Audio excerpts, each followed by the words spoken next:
Yeah, that powerful Francis gasm I had the other day for anybody. The makeup has a lot to do with it. Those awesome fucking lips, just bite lip, blood, bite lip.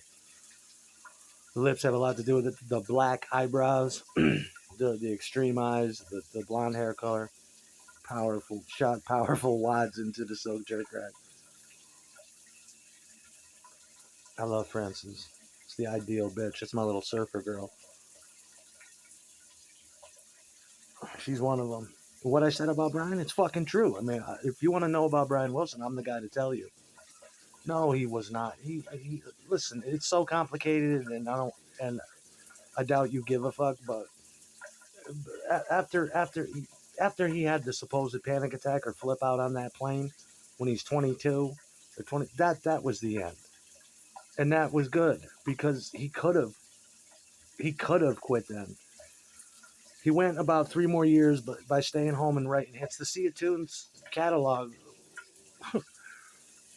was so deep that he died a billionaire. Brian, I love Brian, but Brian's mental health went to hell, and his drug problems went to hell. And sometimes when your voice changes late, his voice changed in his 20s.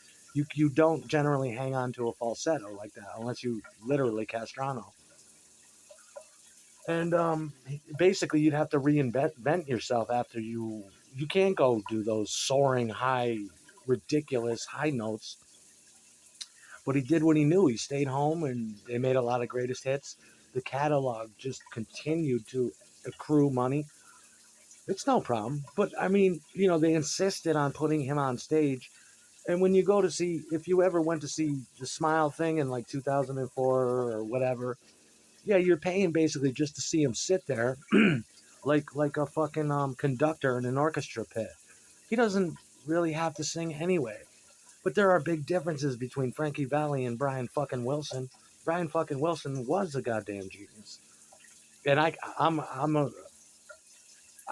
kind of I'm sort of a music expert, and from what I see and from what I know, he was indeed a goddamn genius.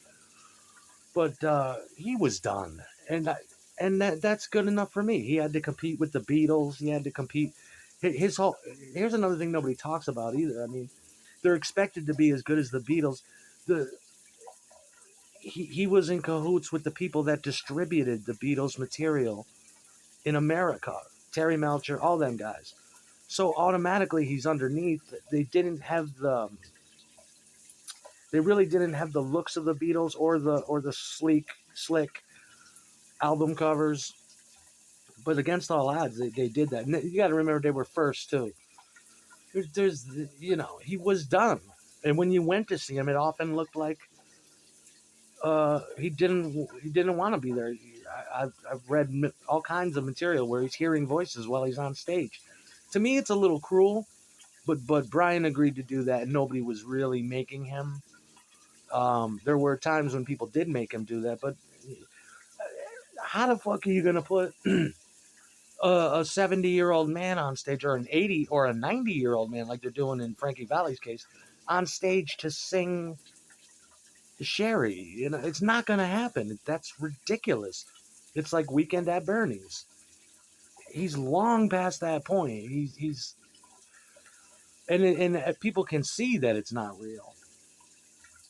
Just to have Brian seated behind the piano doing nothing is good enough for me because, like I said, he's pretty much the. But no, he was not. He was not into it. And why should he be? There's no reason to stay on top.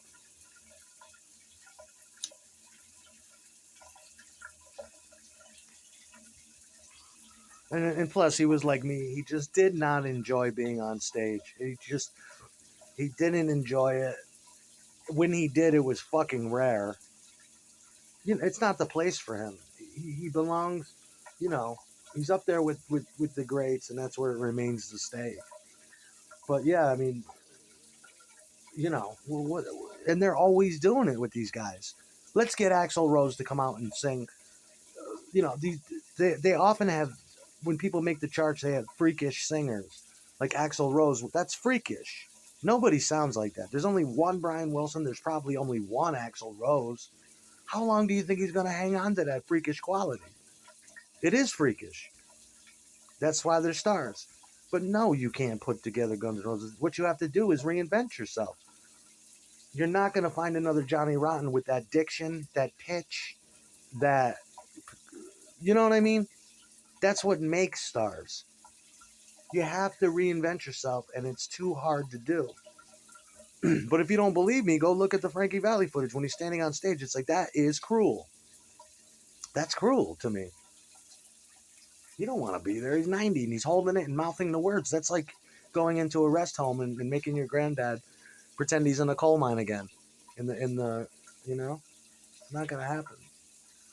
Well, Brian's at peace now. I mean, who cares of what he looked like on stage? I mean, it's not 1963 anymore. It's not 1964.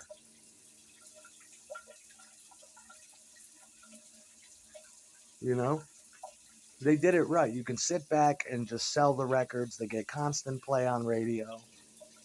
And I see, this is the shit I object to. I can't even watch the news, and then Brian Wilson passes. I don't hear about it till days later because this guy wants to play on the computer. And your voice, your dick, your man, fuck you.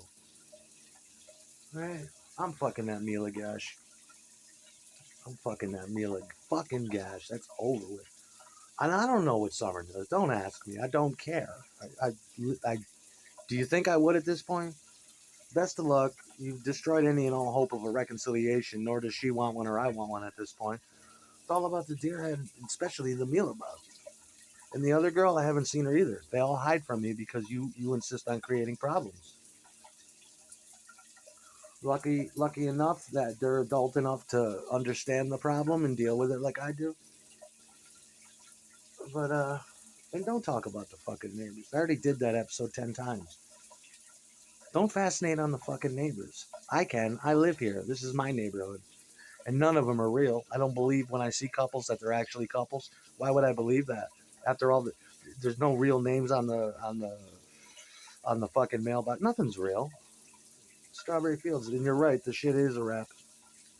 But I'll tell you about Brian, and I can speak for him because I know how he felt. Yeah, no, Brian didn't enjoy that. You know, I mean, he's got other concerns, but he grew up. You know, like I did that episode about Danny and the Juniors doing. I mean, you know, I mean, when you lose the one and only voice you had, you're supposed to reinvent yourself? You could if you give a fuck like that, but why bother? You got millions rolling in, millions.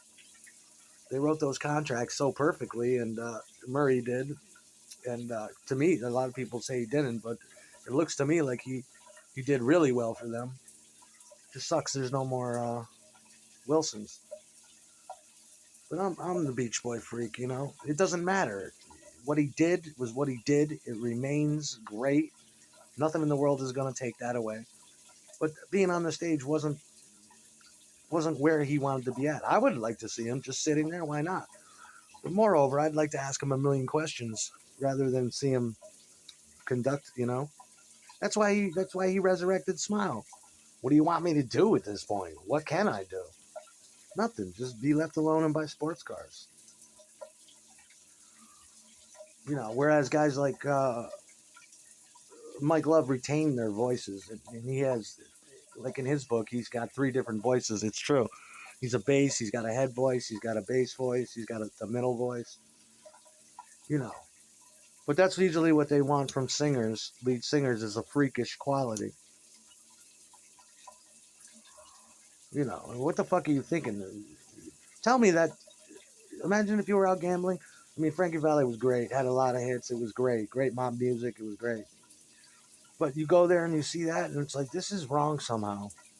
This is wrong. Can't we just question him about, you know? No one loves Brian like I love Brian. Well, he's so touchy. Like, you fucking know.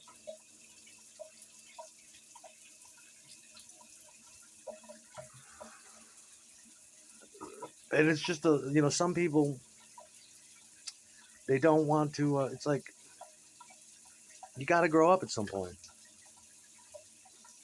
You can't sing the songs you used to sing in your 20s or 30s when you were a freakish talent. Your voice will change. You got to keep. You seen Paul McCartney roll with the punches. He did Chaos and Creation in the Backyard and other shit like that. And he did or Live at the Cavern in '99 or something, where he just rolled with what you got to be a musical motherfucker to do that. Don't tell me how to think when I'm the musician. It's fucking annoying.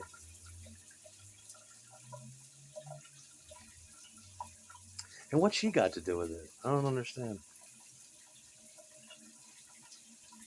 The shit I sang when I was a kid, I can still sing it, but it's not really my cup of tea anymore. I'm not a little kid anymore. Nowadays, I still like what I liked then. I still like my Glenn Danzig. I like my Jim Morrison, and I like crooners and I like yellers. I can do both really well, And luckily for me, like Elvis, his voice got deeper, much. He was freakish too, but his voice naturally got deeper and deeper, and it worked to his benefit.